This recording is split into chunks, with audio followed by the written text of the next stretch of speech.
Now in this video we will be discussing certain important questions of chapter 3 and we will understand that how can we write the electronic configuration. This part is already understood by everybody.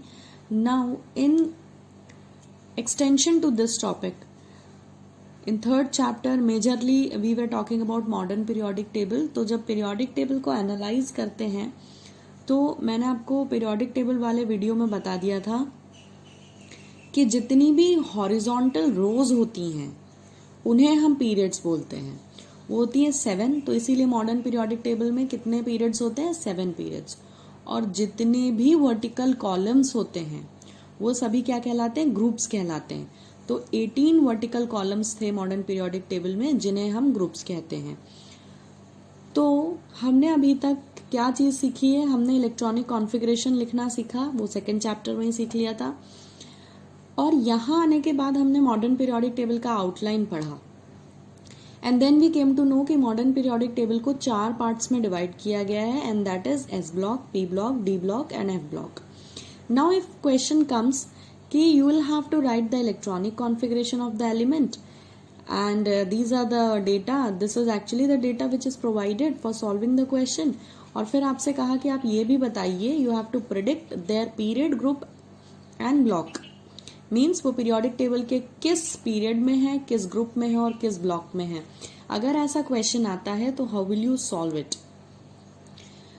पहला example देखते हैं. It is given as element A, atomic number है 16. So for atomic number 16 you first do what? You write the electronic configuration. So इस question ने तो electronic configuration लिखने को बोला है, मगर अगर सिर्फ प्रिडिक्ट करने को बोला होता पीरियड, ग्रुप और ब्लॉक, तब भी आप बिना इलेक्ट्रॉनिक कॉन्फ़िगरेशन लिखे ये सवाल सॉल्व नहीं कर सकते थे. So very first step is to write the electronic configuration. लिख लेते हैं. एटॉमिक नंबर जो है वो है 16. तो सिंबल इस एलिमेंट का होगा ये, क्योंकि एटॉमिक नंबर जो है वो कहाँ लिखा जाता है? यहाँ लिखा जाता है. सो कॉन्फ़िगरेशन क्या होगा इस एलिमेंट का? कॉन्फ़िगरेशन होगा 1s2, 2s2, 2p6, 10 electrons are done. Then will come 3s2 और फिर कितने अपने पास बचे हुए हैं electrons? If we count then will come to know कि there are now 6 to 8 to 10 and then 12 electrons are done, still 4 are left. So the configuration will be 3p4. आप चाहें तो सिर्फ इतना पार्ट लिख सकते हैं. Means you can follow the last part also for getting the answer. अब इसके फर्दर सोल्यूशन के लिए आपको क्या करना है?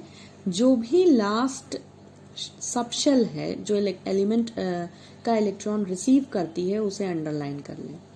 This is the last subshell. इसको यहाँ हाईलाइट करके लिख लेते हैं फॉर अंडरस्टैंडिंग इट बेटर. इस एलिमेंट ए का जो लास्ट इलेक्ट्रॉन है वो 3p4 में गया है. अगर हम ज्यादा क्लैरिटी चाहते हैं तो मैं इसे ड्रॉ कर देती हूँ. This is 3p4 and this is having what kind of filling? 1 2 3 following Hund's rule. सब सिंगल भरा तब पेयरिंग किया. तो लास्ट इलेक्ट्रॉन कौन सा है? ये वाला. ठीक है. तो this is just to give you the visual effect कि हम कहाँ की बात कर रहे हैं.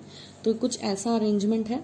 अब आप वापस आए और आप सॉल्व करना चालू करें. आपके क्वेश्चन नंबर ए का फर्स्ट पार्ट आंसर हो चुका है. आपने इलेक्ट्रॉनिक कॉन्फ़िगरेशन लिख दिया है. अब आपसे पूछा है पीरियड, ग्रुप और ब्लॉक बताइए. So this is the entity जो आपको सारे आंसर्स बहुत आसानी से दे देगा. नाउ यू सी कैसे आप जवाब देंगे. जिस भी सब शेल में, this is the subshell 3p सब शेल जिसमें इलेक्ट्रॉन्स लास्टली भरे हुए हैं इस एलिमेंट में.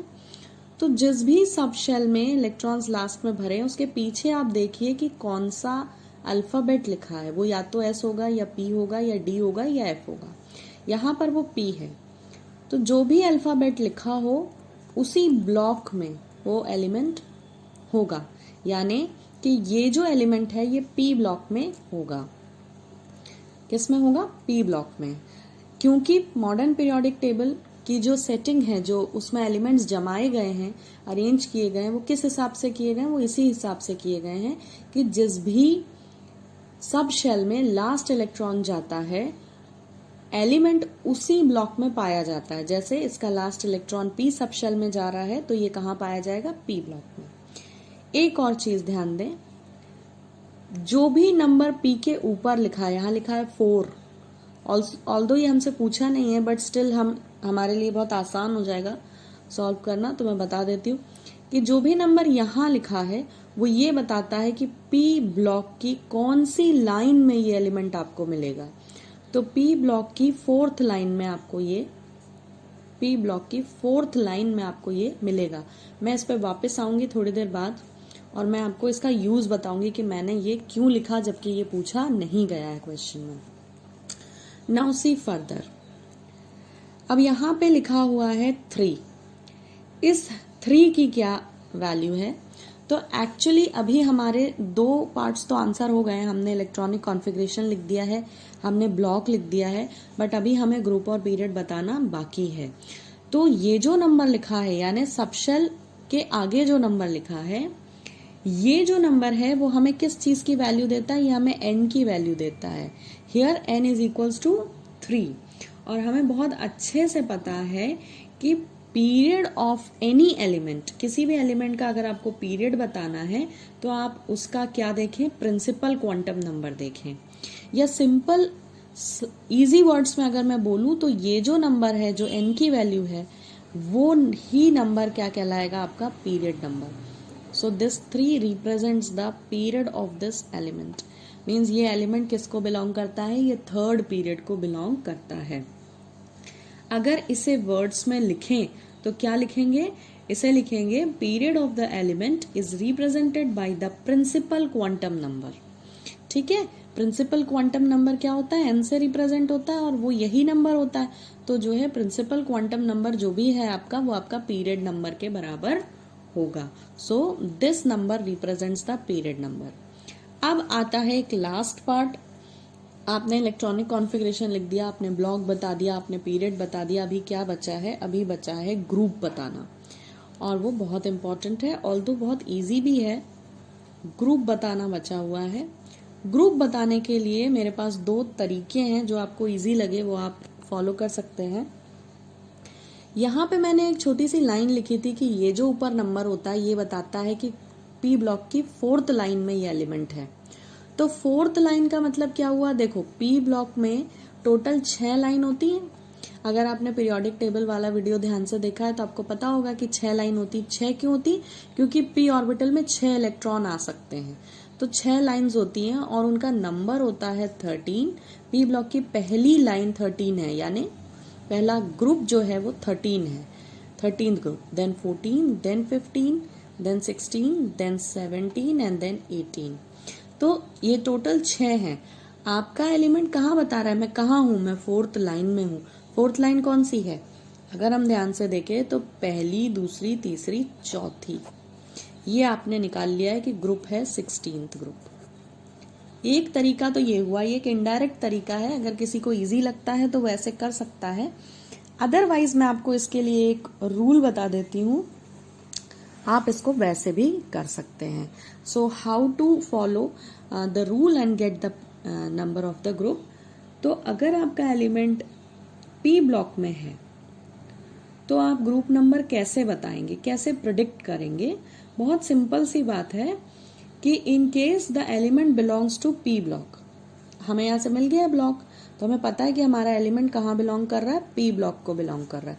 तो in case your element belongs to p block, तो आपका जवाब क्या होगा? यहाँ पर I will give you a formula for the same. Formula कहता है कि if your element is in p block, तो आप ग्रुप नंबर कैसे बताएंगे? इसके लिए आप लिखें कि group is equals to 10 plus number of valence electrons. तो 10 लिख लें और देखें वैलेंस इलेक्ट्रॉन्स कितने हैं। वैलेंस इलेक्ट्रॉन क्या होते हैं? किसी भी एलिमेंट की सबसे बाहर की शेल में, आउटर मोस्ट शेल में जो इलेक्ट्रॉन्स हो वो वैलेंस इलेक्ट्रॉन्स कहलाते हैं। तो यहाँ कितने वैलेंस इलेक्ट्रॉन दिख रहे हैं हमें? 4। तो लाकर यहाँ पे 4 आप ऐड कर दीजिए, आंसर इज 16। सो क्या हो जाएगा, this belongs to 16th group. मैंने आपको ग्रुप निकालने के 2 मेथड बताए, एक ये छोटा शॉर्टकट मेथड था जिस पे कोई रूल वगैरह नहीं है, सिंपल अंडरस्टैंडिंग के बेसिस पे सॉल्व कर लिया है, और एक ये फॉर्मूला वाइज मैंने आपको एक मेथड बताया है जिसमें जो है आपने सिंपल सा ये फॉर्मूला यूज किया है। ये फॉर्मूला आप कब यूज करेंगे, जब आपका एलिमेंट कहाँ हो, पी ब्लॉक में हो।